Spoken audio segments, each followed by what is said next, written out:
ekspor PDF ya. Ini ya Pak. Ini kan administrasinya. Dengan kan dengan satu kasih dijawab, terus lagi ini dengan besar aku jawab itu. Ya aku mau tahu itu. Enggak, ini setiap pertanyaan. Ya langsung. Oh, jawabnya saya jawabnya gini ya Pak. Ini kan begini, apakah dokumen RKT untuk kecerdasan artifisial? Saya yang jawab. Ini bagaimana Ibu memastikan bahwa prioritas ini sekolah tahun lalu itu jadi adik saya. Kalau saya ganti-ganti biar perannya aktif dua-duanya. Iya Pak.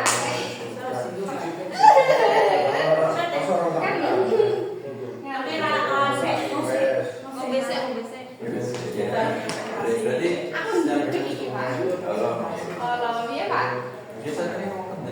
Iya, berarti setiap tanda tanya henti. Terima kasih. Terus nanti kamu nyampe nanti saya melalui. Gitu ya. Assalamualaikum warahmatullahi wabarakatuh. Waalaikumsalam.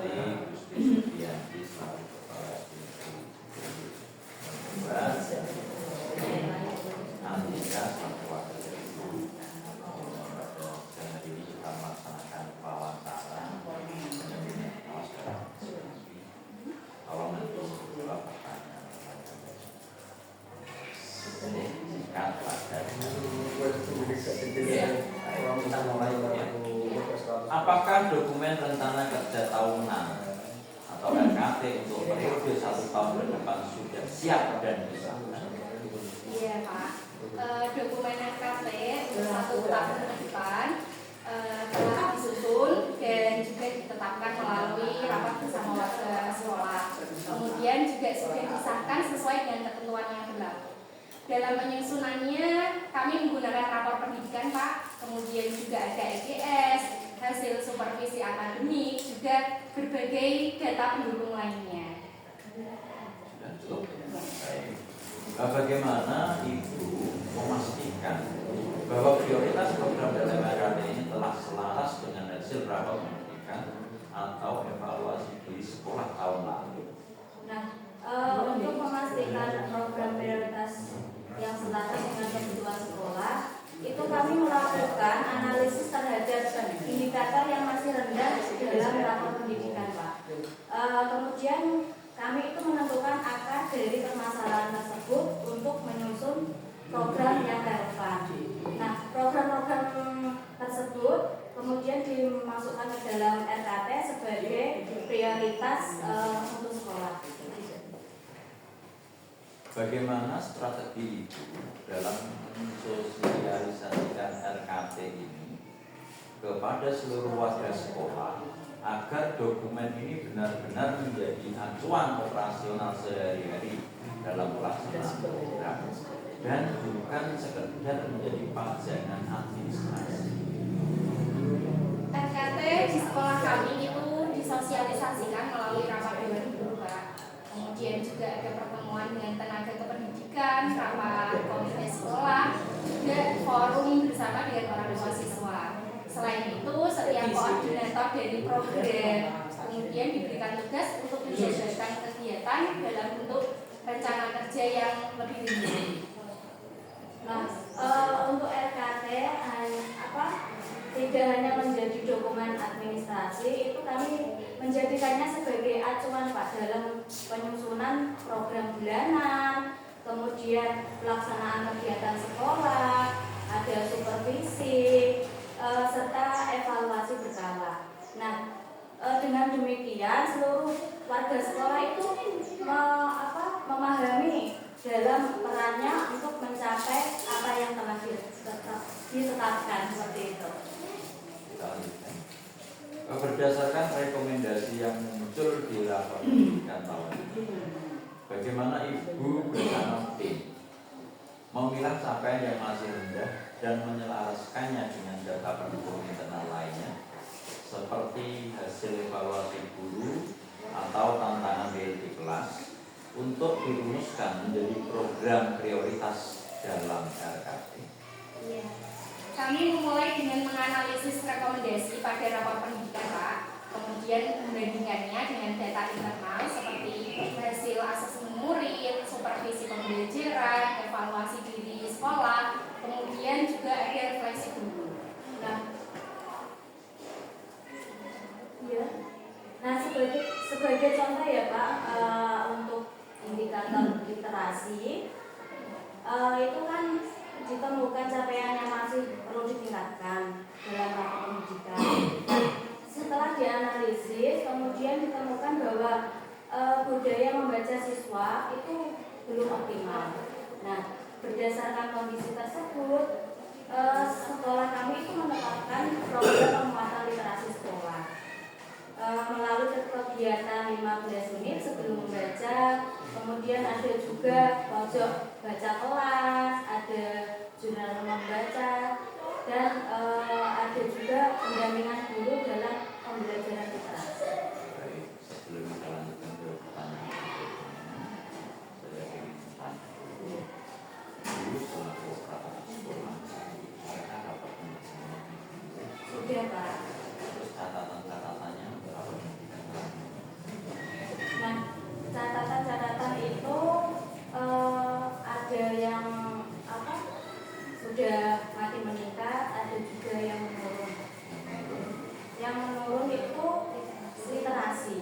Nah, makanya terus kita menyusun program RKT itu tadi literasi dimasukkan.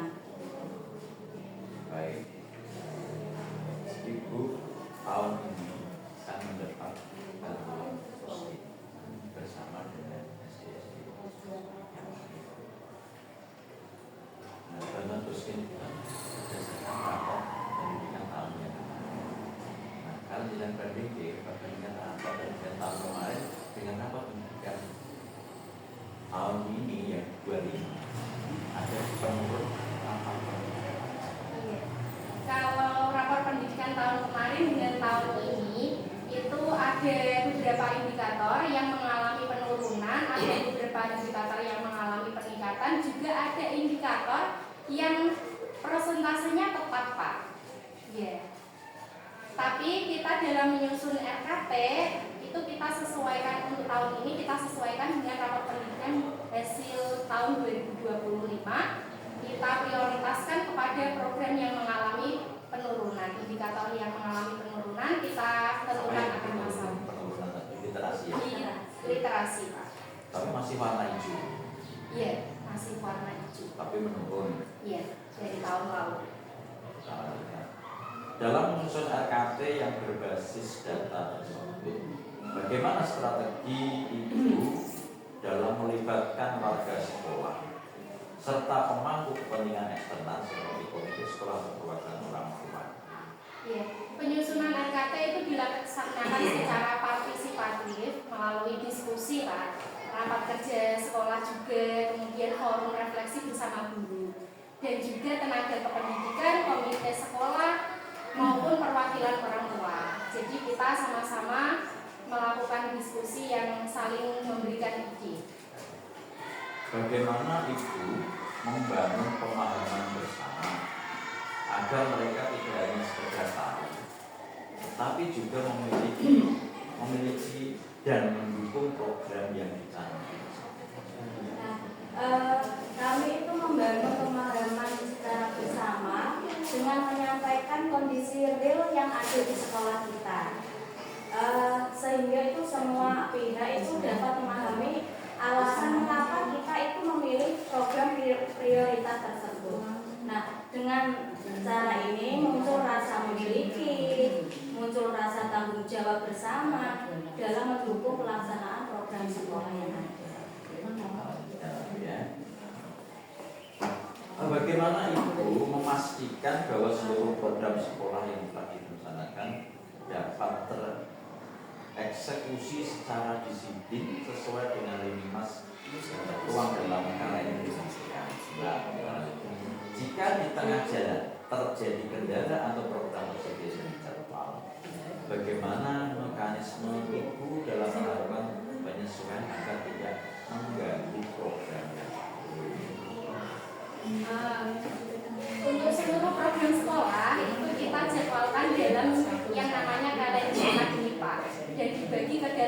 berbeda, ada tahunan, semesteran, bulanan, mingguan. Nah, setiap program itu memiliki penanggung jawab yang bertugas untuk memonitor pelaksanaannya.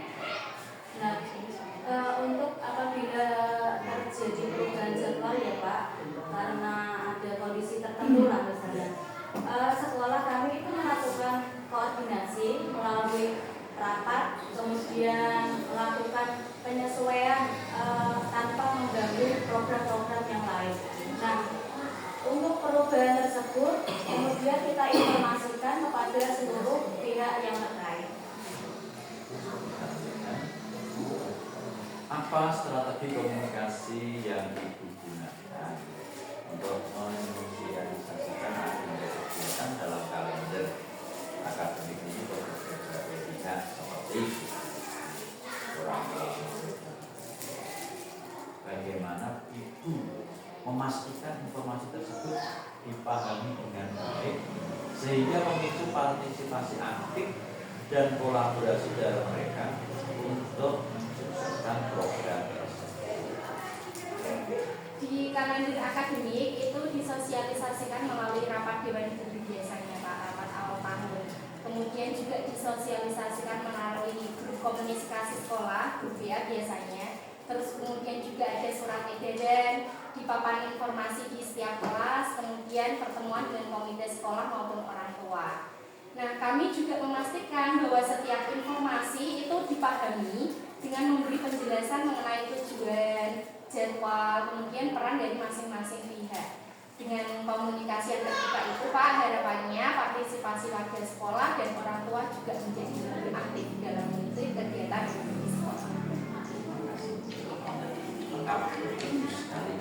Kita lanjutkan berkaitan dengan penyusunan RKT dan KS menggunakan pendekatan IR.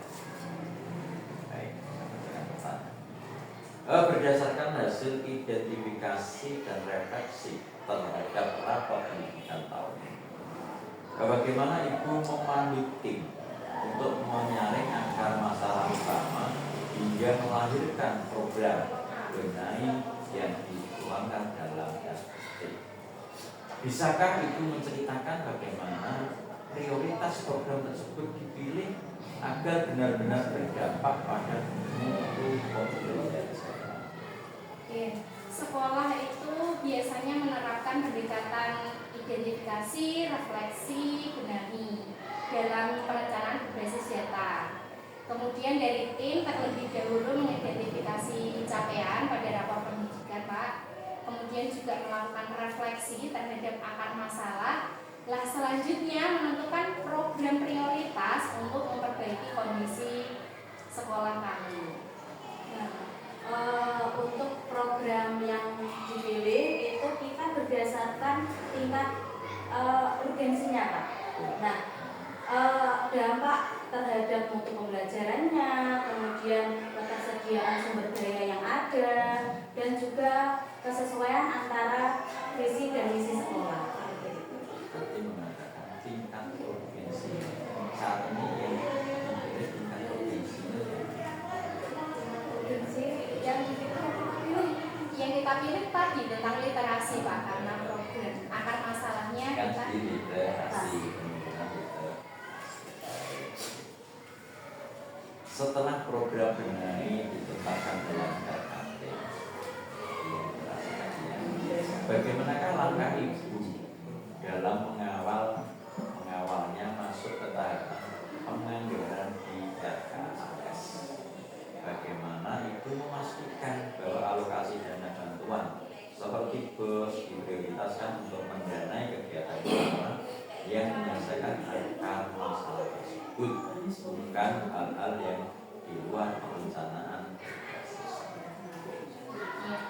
Setelah program prioritas itu kita tetapkan dalam RKT Pak, sekolah kemudian melakukan pemetaan kebutuhan anggaran dan memasukkannya ke dalam RKS. Dana BOS itu kami prioritaskan untuk mendukung program yang secara langsung itu berkontribusi terhadap peningkatan mutu pembelajaran Pak.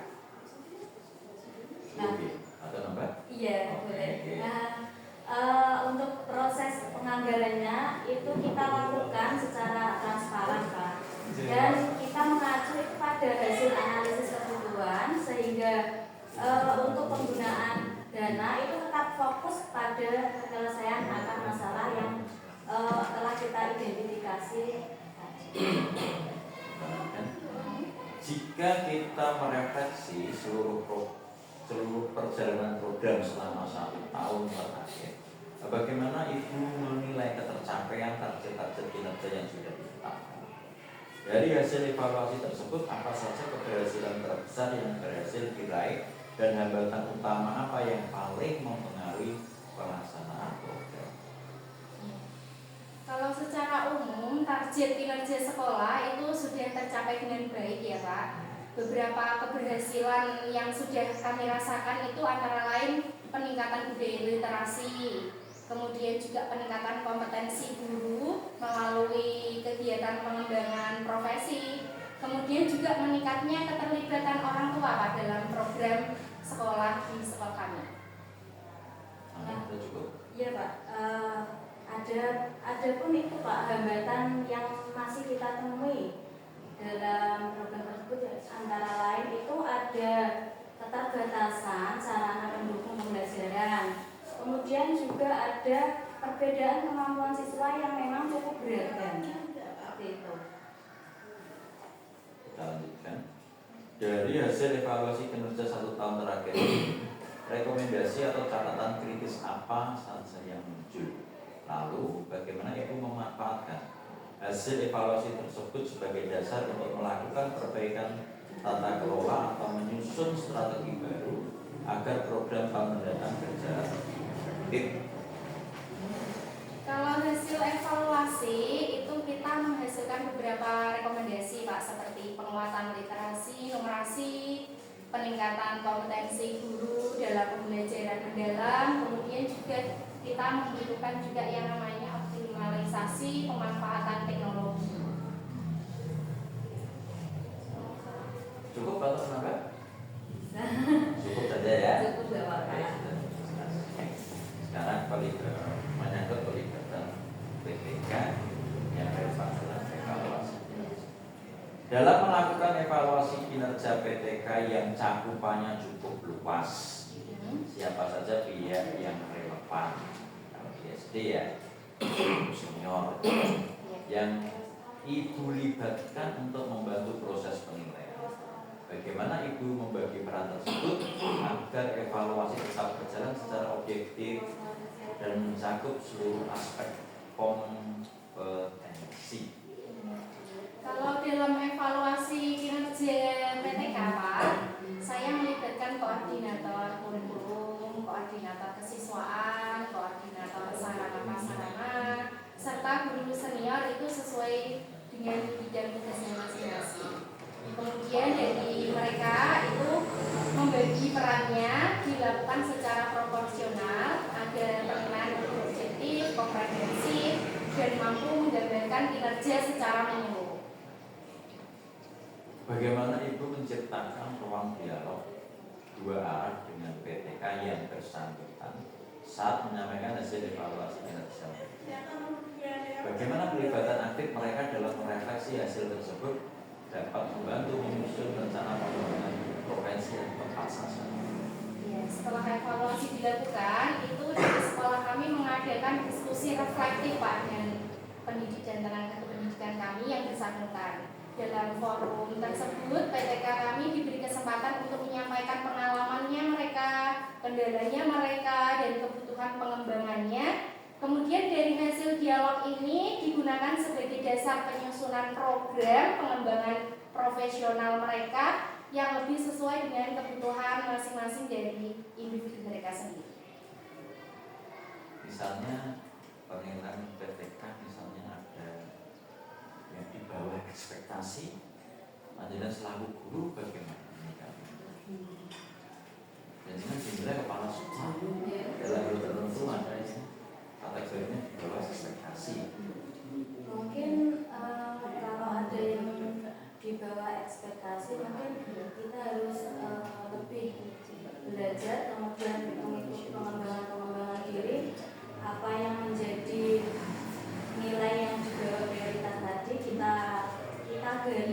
kita belajar lebih dalam, kemudian juga bisa bertanya dengan kepala sekolah tentunya Pak, harus bagaimana kita untuk meningkatkannya. Terima kasih. Dalam menyusun RKT, bagaimana Ibu mengidentifikasi dan memetakan data internal sekolah seperti EBS, capaian belajar murid dan kesiapan kelas, serta data eksternal seperti rapat pendidikan dari guru, kebijakan dari dinas pendidikan, atau profil sosial ekonomi masyarakat sekitar. Sekolah kami itu menggunakan berbagai sumber data internal Pak, seperti EBS, hasil asesmen murid, hasil supervisi pembelajaran, dan juga data kehadiran dan kondisi sarkas di sekolah kami. Nah, kalau sedangkan data eksternal itu kita menggunakan rapor pendidikan Pak. Kemudian juga ada kebijakan pemerintah dari program dinas pendidikan, juga kondisi sosial ekonomi masyarakat sekitar di sekolah kami.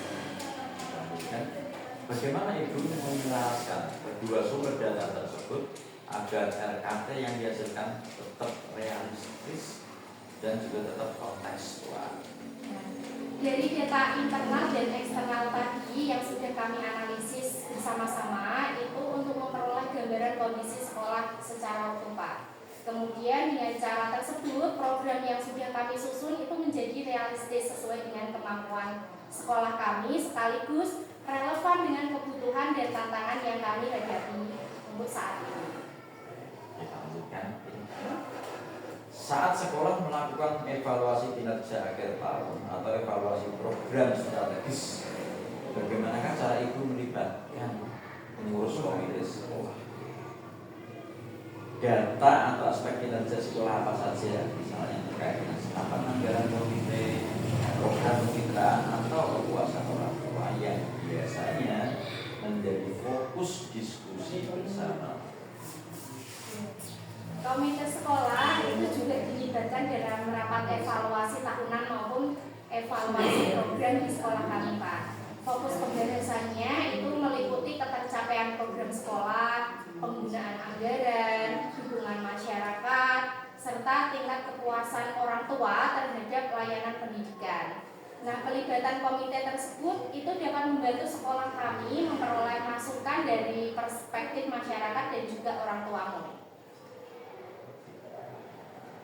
Dan pertanyaan yang terakhir, dari hasil evaluasi bersama komite sekolah tersebut, bagaimana Ibu mensikapi masukan, kritik, atau rekomendasi yang mereka berikan? Bisa diceritakan bagaimana masukan dari komite tersebut kemudian diintegrasikan ke dalam rencana perbaikan atau penyusunan program sekolah pada periode. Dari setiap masukan, kritik, dan rekomendasi dari komite sekolah itu kami catat Pak dalam berita acara evaluasi dan juga dibahas dalam rapat tindak lanjut sekolah. Nah, masukan yang relevan itu tadi kemudian kita integrasikan ke dalam perencanaan program berikutnya. Misalnya penguatan komunikasi dengan orang tua, peningkatan sarana pendukung pembelajaran, dan juga pengembangan program literasi yang lebih melibatkan masyarakat di sekitar kami. Nah, dengan demikian komite sekolah menjadi mitra strategis bagi kami dalam meningkatkan mutu pendidikan di sekolah kami. Terima kasih. Wawancara pendampingan pengawasan kali ini jawabannya sudah cukup lengkap. Mohon untuk data pendukungnya karena meski sebelum dua sudah mengirim, kemungkinan juga ada data pendukungnya. Nanti data pendukung dilengkapi. Tolong pengirimannya sesuai dengan terus.